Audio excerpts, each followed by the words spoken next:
Hi everyone, this is a tune called In Christ Alone.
Good morning and welcome to worship at Lionel Lakes Community Church. We are glad you're here. Hi everyone, this is a tune called Be Still My Soul. Be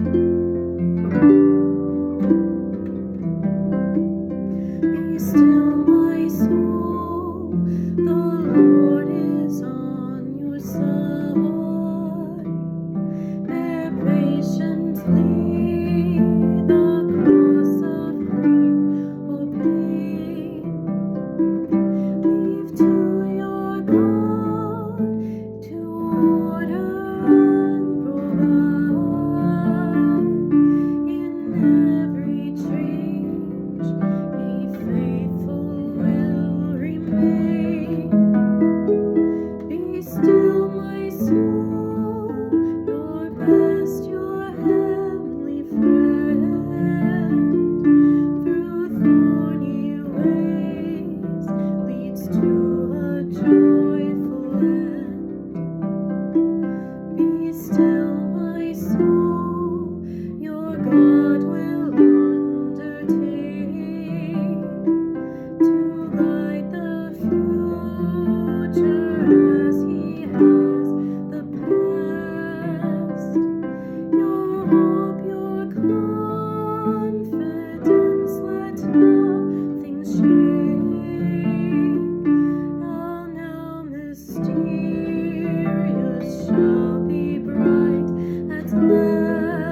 Now you better know His love, His love, who comes to soothe your sorrow and your fears.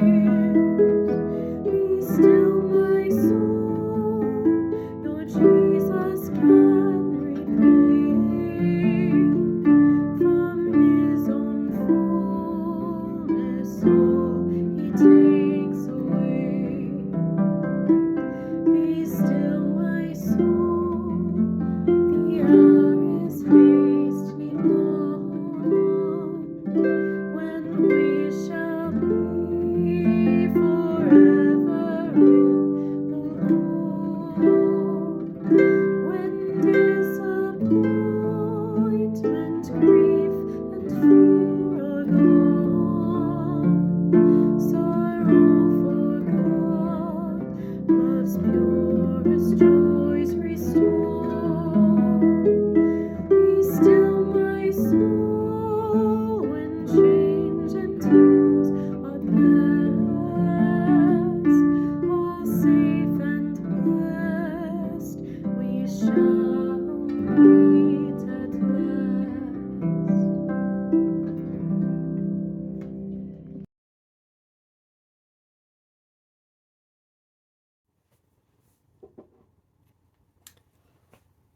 This is my favorite mug in the world. And Amy and I have a lot of mugs. It's my favorite for two reasons. One, because if I bring it back to where I bought it, I can get free coffee. And two, because I bought it when my wife and I were on vacation, and it says, the Bake Shop, Girdwood, Alaska, on this front emblem. Amy and I got to visit Alaska so that I could officiate my best friend's wedding. And this was a few years ago. It was an awesome time. We spent a few days getting ready for the wedding, and then we spent the next 5 days driving all over the state. And every morning we'd wake up, and I'd make some coffee in whatever place we were staying at, and I'd drink out of it, and I would just be in awe of the Alaskan mountains. So every morning when I open my cupboards here in Minnesota and I choose a mug, when I pick this one, part of me gets transported back to Alaska.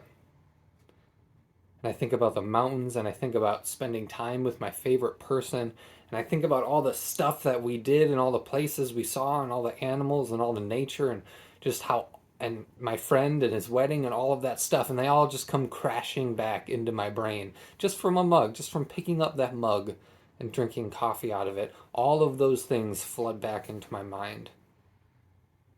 But this question sat with me for a few weeks now. What's your favorite mug? And on top of that, where is your favorite place to drink out of this mug? It's fun to think about, right? What's your favorite mug? What's your favorite teacup? What's your favorite afternoon snack? Where are you transported to when you drink out of it? I have a point to all of this. And that is the idea of being intentional. That no matter where we are in our life, in our work, in our journey, we can pick up our favorite mug, grab our favorite drink, make our favorite snack, and be transported to a place of peace. Maybe that memory for you is the coffee hour right after worship. But this is what I want us to hold as we read our text this morning. This idea that no matter where you're at, you can intentionally pause and be somewhere peaceful.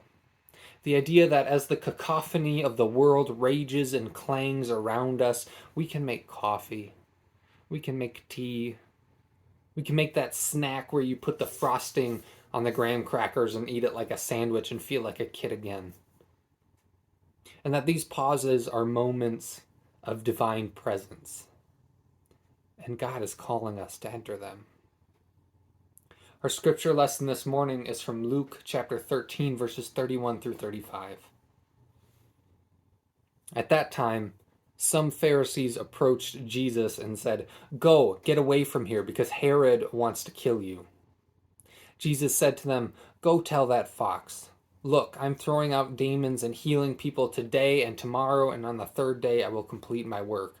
However, it is necessary for me to travel today, tomorrow, and the next day, because it's impossible for a prophet to be killed outside of Jerusalem.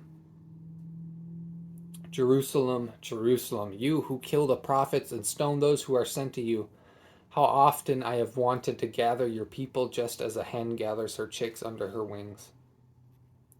But you did not want that.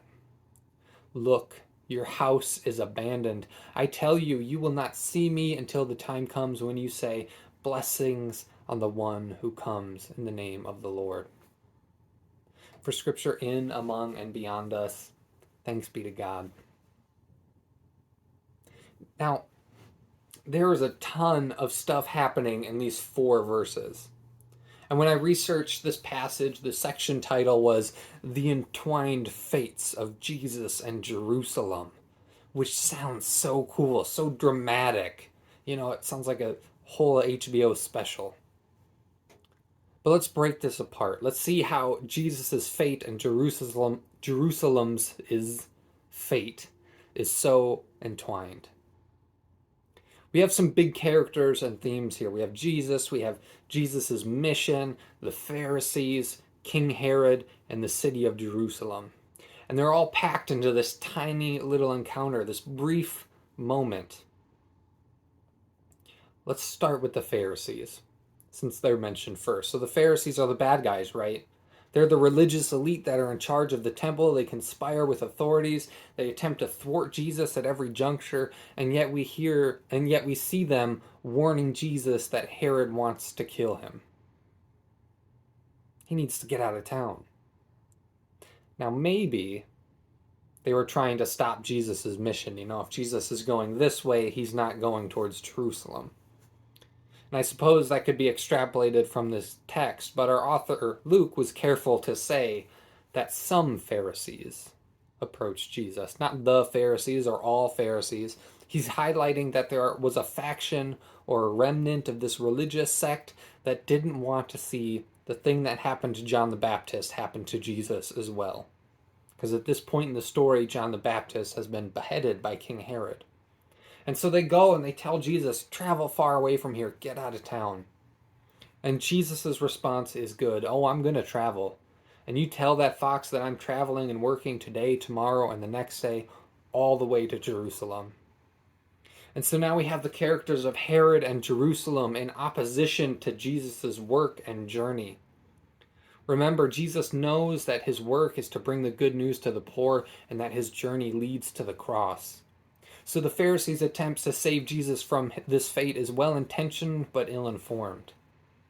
And King Herod represents the Roman Empire's influence in corrupting the people of Judea's religious culture and identity.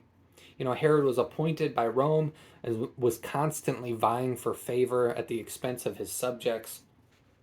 All the while, he was pandering to the religious elites by building up the temple.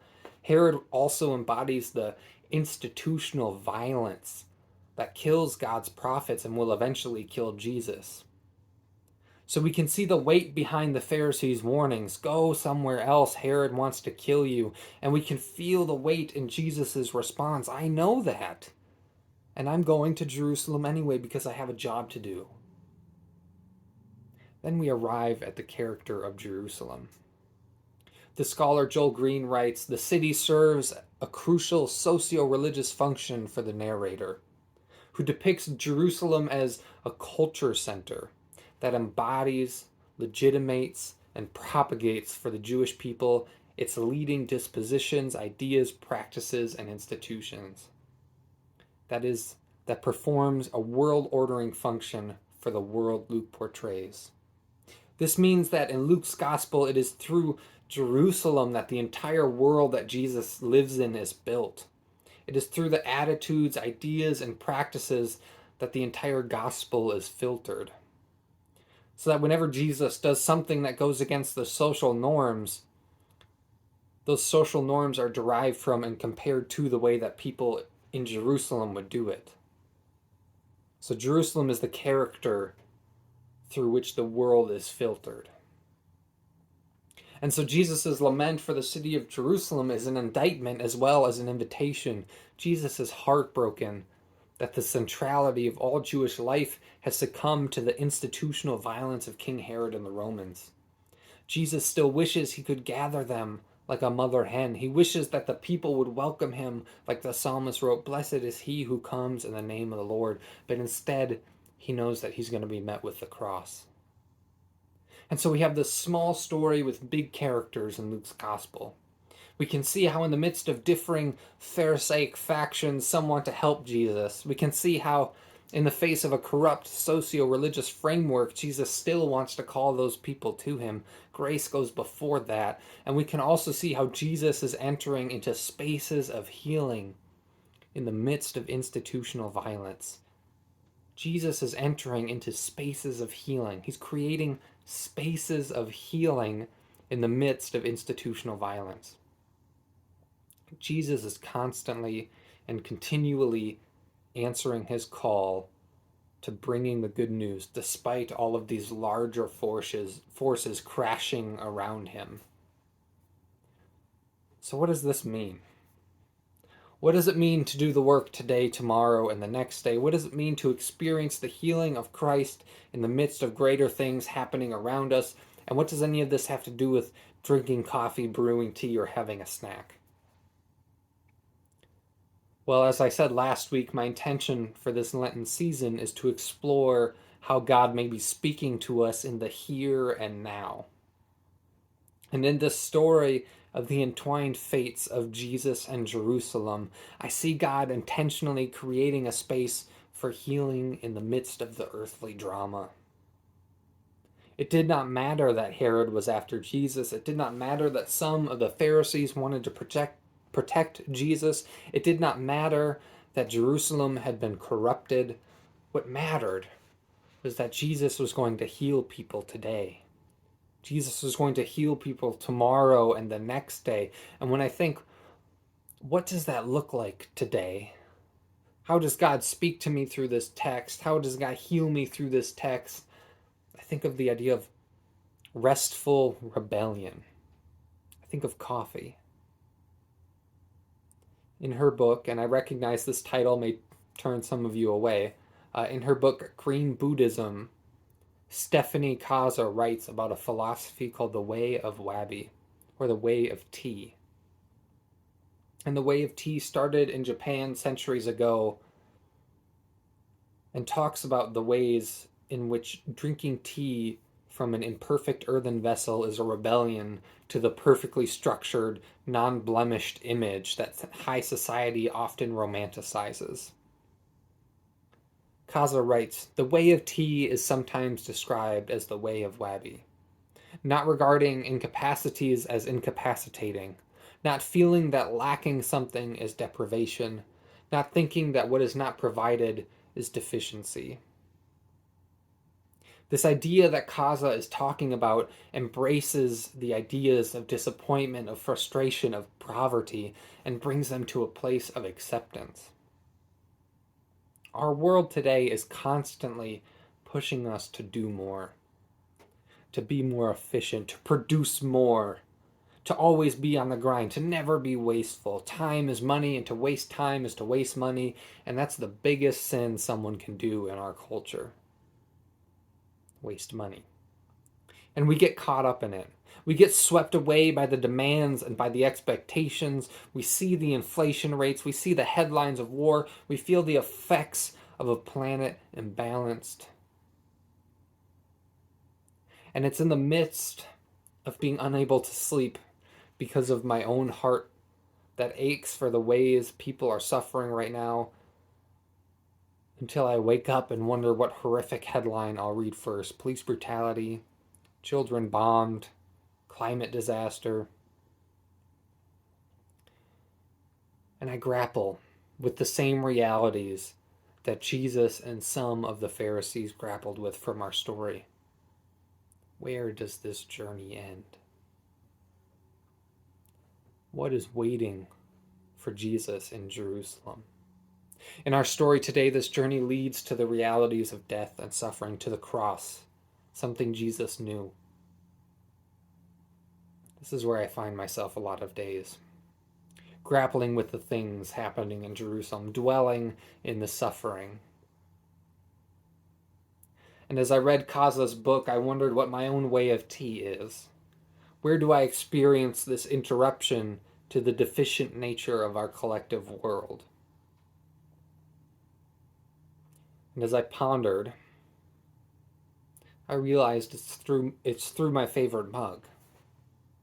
It's in that moment where I drink my cup of coffee and yell at the squirrels breaking my bird feeders that God speaks to me, that Christ heals today.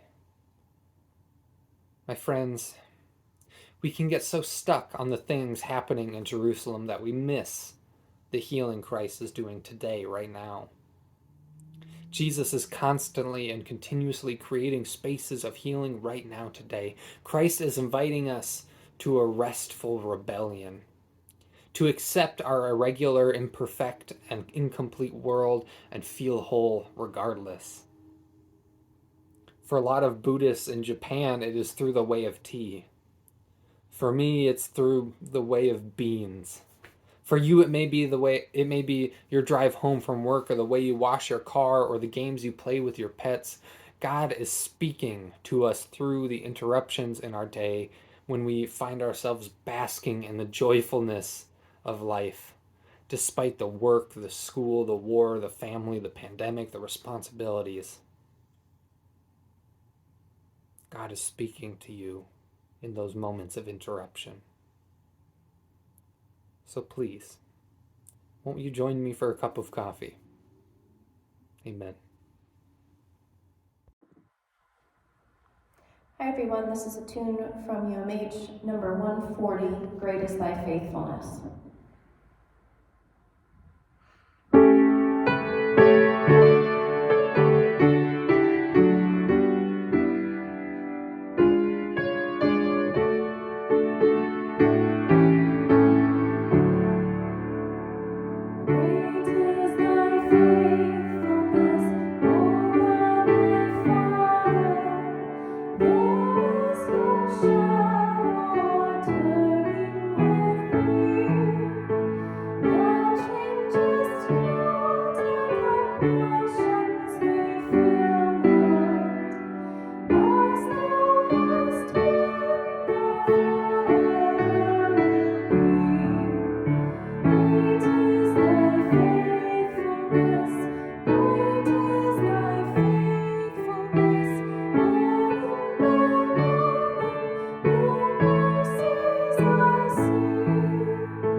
Thank you for joining us for worship today. God send you, the Spirit fill you, Christ go with you, and you with Christ, always and everywhere.